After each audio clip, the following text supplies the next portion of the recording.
मेरे दोस्त की पत्नी मुझसे छुप कर रहती थी, मगर फिर भी मेरा दोस्त अपने घर मुझे खाने पर ले जाता था। एक दिन मेरा दोस्त अपनी पत्नी के लिए खूबसूरत सी पायल ले गया। घर वापस आया तो अपनी पत्नी के पाँव में वही पायल देखकर मैं हैरान रह गया।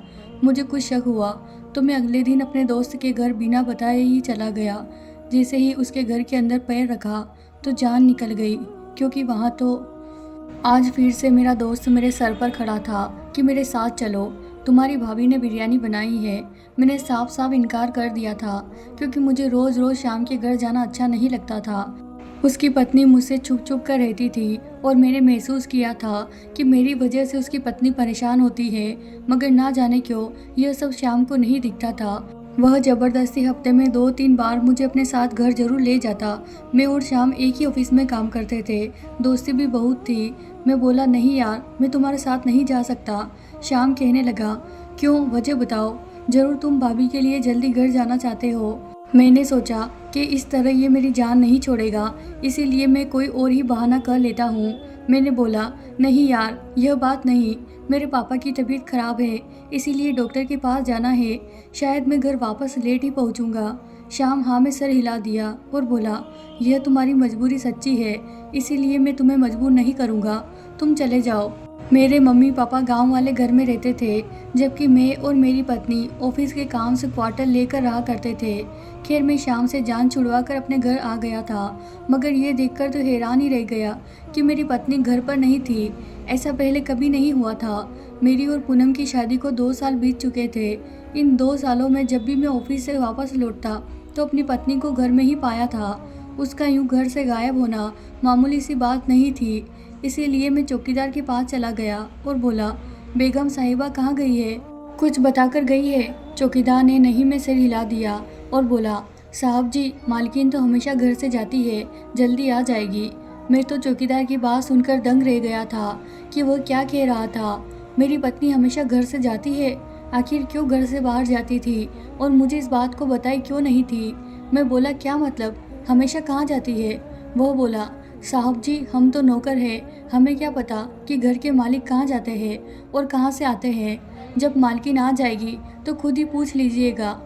मैं सर हिलाकर वापस अपने कमरे में चला गया, मगर मेरा दिमाग पूरी तरह उलझ गया था। मेरी पत्नी कहाँ जा सकती थी। 2 घंटे यूं ही बीत गए थे। फिर शाम ने फ़ोन किया कि पापा का चेकअप हो गया है, डॉक्टर ने क्या कहा है। मैं बोला, नहीं यार, आज पापा ने जाने से मना कर दिया था, इसीलिए मैं घर वापस आ गया। शाम की आवाज़ घबराई हुई थी। वो बोला, क्या कह रहे हो, तुमने तो मुझसे कहा था कि पापा का चेकअप करवाना है, तुमने मेरे साथ धोखा क्यों किया। शाम की आवाज़ में दबदबा गुस्सा था। मैं भी बहुत परेशान हो रहा था, इसीलिए गुस्से से बोला, पापा ने जाने से मना कर दिया तो क्या मैं ज़बरदस्ती उन्हें अपने कंधों पर उठाकर ले जाता। तुम भी यार हद करते हो। इतना कहकर मैंने फ़ोन बंद कर दिया था। अभी आधा घंटा ही गुजरा था कि मेरी पत्नी कमरे में आ गई थी।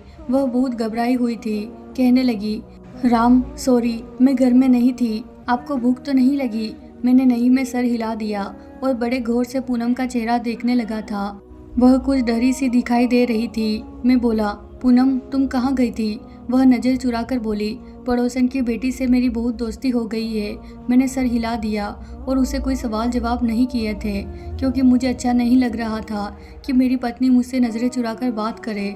पूनम ने खाने का इंतजाम किया था। हम खाना खाने बैठ गए थे। फिर पूनम बोली, राम, आप तो आज पापा को डॉक्टर के पास लेकर जा रहे थे ना, क्या हुआ फिर। मैं पूनम की बात सुनकर सोचता रह गया था, क्योंकि मेरा पापा को अस्पताल ले जाने का कोई इरादा नहीं था और ना ही उनके चेकअप की डेट थी। यह बात तो मैंने ऑफिस में बैठे बैठे ही कर ली थी, ताकि शाम के साथ उसके घर ना जाना पड़े और उसकी पत्नी को किसी किस्म की परेशानी ना हो। मैंने पूनम की तरफ देखकर बोला, मैंने तुमसे कब कहा था कि पापा को अस्पताल लेकर जा रहा हूँ। वह डर गई थी। फिर बोली, मैंने आपके ऑफिस में कॉल की थी तो मुझे पता चला कि आप पापा को अस्पताल लेकर गए हैं, इसीलिए मैं अपनी पड़ोसन के पास चली गई थी। मैंने हाँ में सिर हिला दिया। आज पूनम बहुत अजीब सी लग रही थी। मैं इन सब बातों से बहुत परेशान हो गया था। रात भर मुझे नींद नहीं आई थी। चौकीदार की बातें मुझे परेशान कर रही थी। मेरी पत्नी कहाँ जाती थी। फिर मैंने सोचा कि मेरी पत्नी पड़ोसन के घर जाती होगी, क्योंकि मैं उस पर शक नहीं कर सकता था। क्योंकि मेरी उससे शादी को 2 साल ही हुए थे, मगर हम बचपन से एक दूसरे को जानते थे। पूनम मेरे चाचा की बेटी थी और हम दोनों की मंगनी बचपन में ही हो गई थी। हम दोनों में शुरू से ही बड़ी दोस्ती और मोहब्बत थी। पूनम तो मेरे बिना सांस भी नहीं लेती थी। शादी से पहले ही पूनम ने मेरी साथ निभाई थी। अब तो फिर मेरी शादी हो गई थी, इसीलिए मुझे उस पर पूरा भरोसा था। सुबह जब मैं ऑफिस गया तो शाम ने मेरा हाथ पकड़ लिया था और कहने लगा, तुम कल मुझसे झूठ बोलकर अपने घर चले गए, जबकि मैंने स्पेशल तुम्हारे लिए बिरयानी बनवाई थी। तुम जानते हो मेरी पत्नी ने मुझे कितनी बातें सुनाई। आपके दोस्तों को घर आना नहीं है और आप मुझे झूठ में परेशान करते हैं।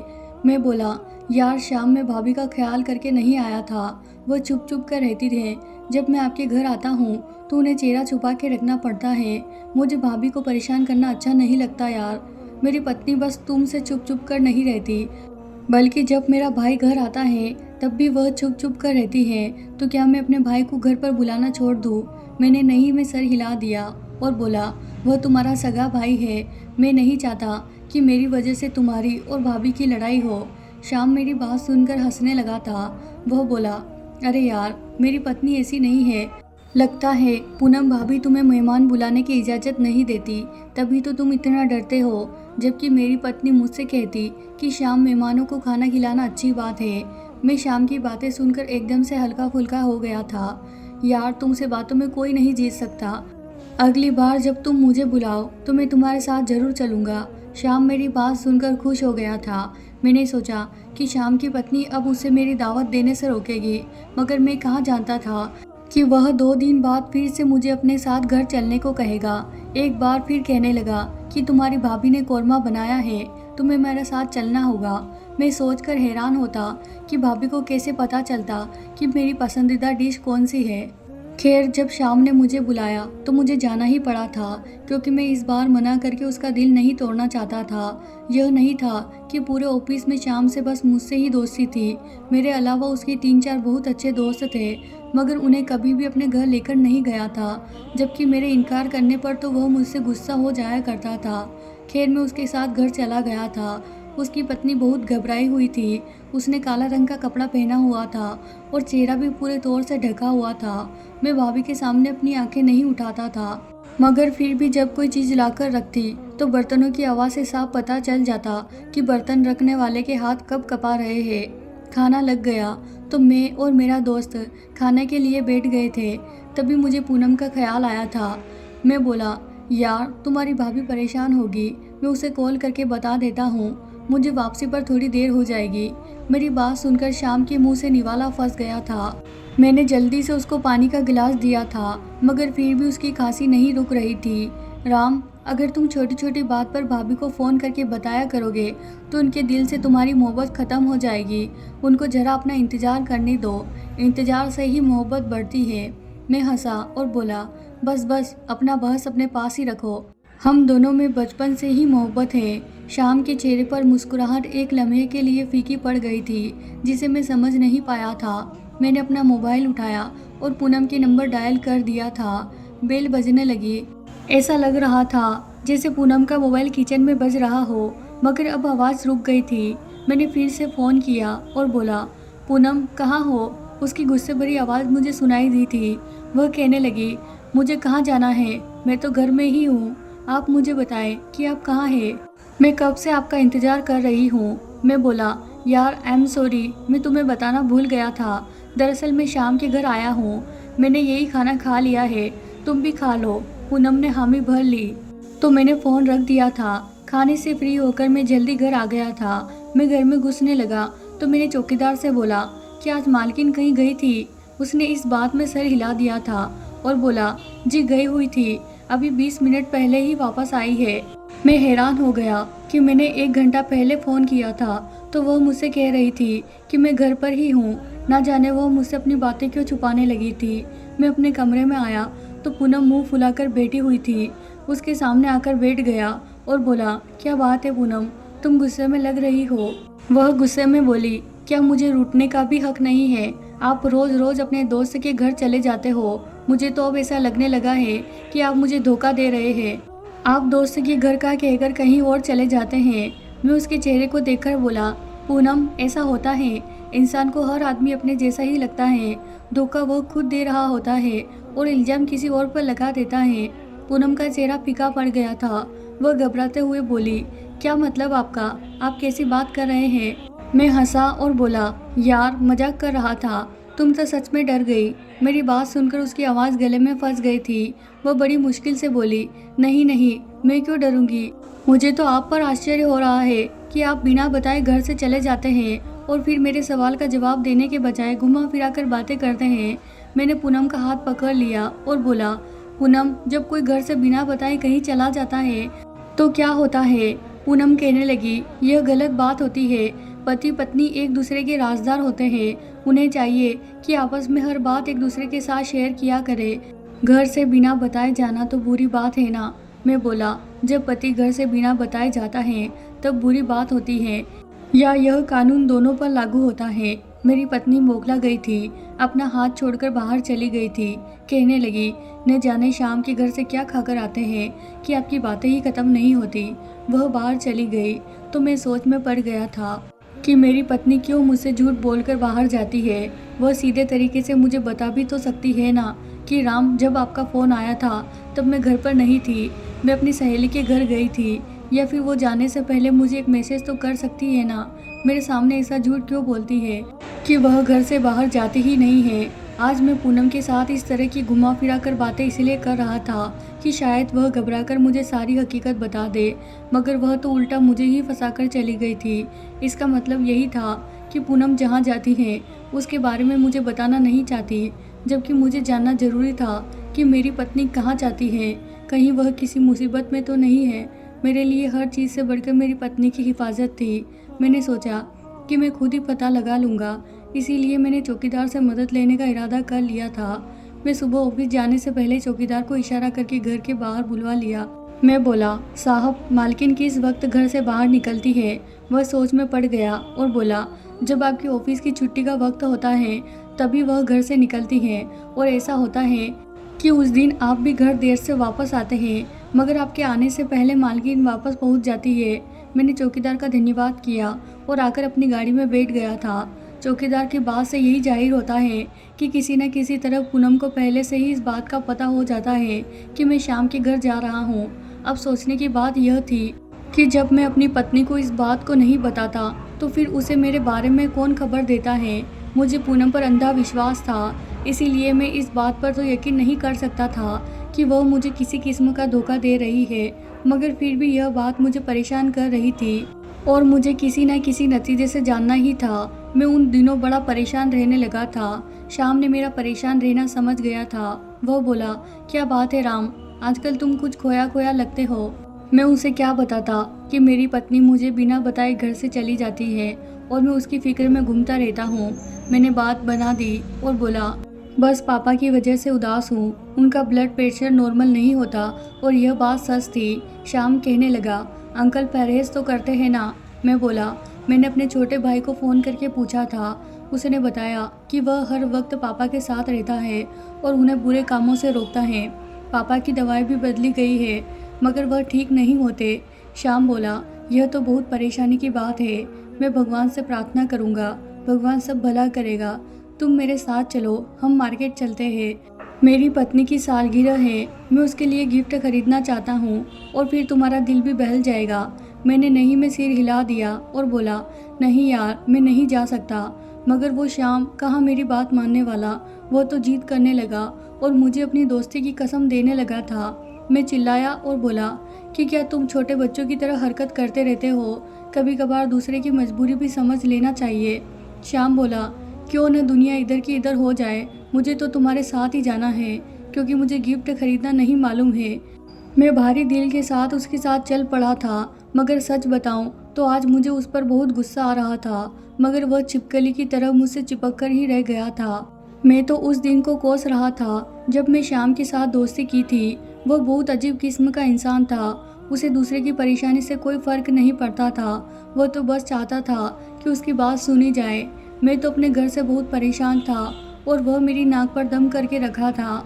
ऑफिस में और भी उसके बहुत से दोस्त थे, उन्हें भी अपने साथ ले जा सकता था। ना जाने वह बस मुझे हर जगह अपने साथ क्यों लेकर जाता था।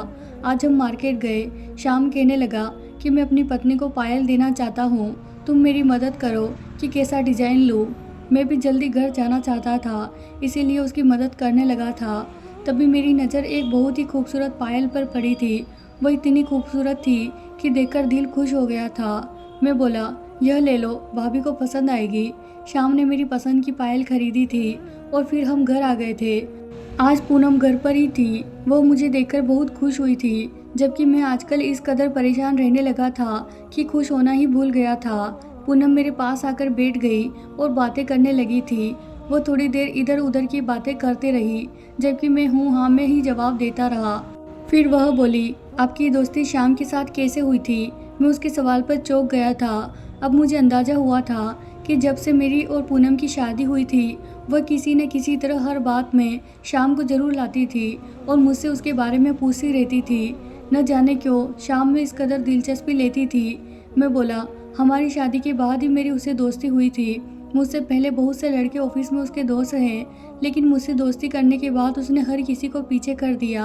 अब तो हर वक्त मुझसे ही बातें करता है, मुझे ही हर जगह अपने साथ लेकर जाता है, अपने घर भी लेकर जाता है। मैं तो मना कर देता हूँ क्योंकि उसकी पत्नी मुझसे छुप छुप कर रहती है और मुझे रोज़ रोज़ उसके घर जाना अच्छा नहीं लगता। मगर श्याम तो मेरी बात समझता ही नहीं, हर चीज़ में मुझसे जिद करता है। अब तो मैं उसे तंग आ गया हूँ।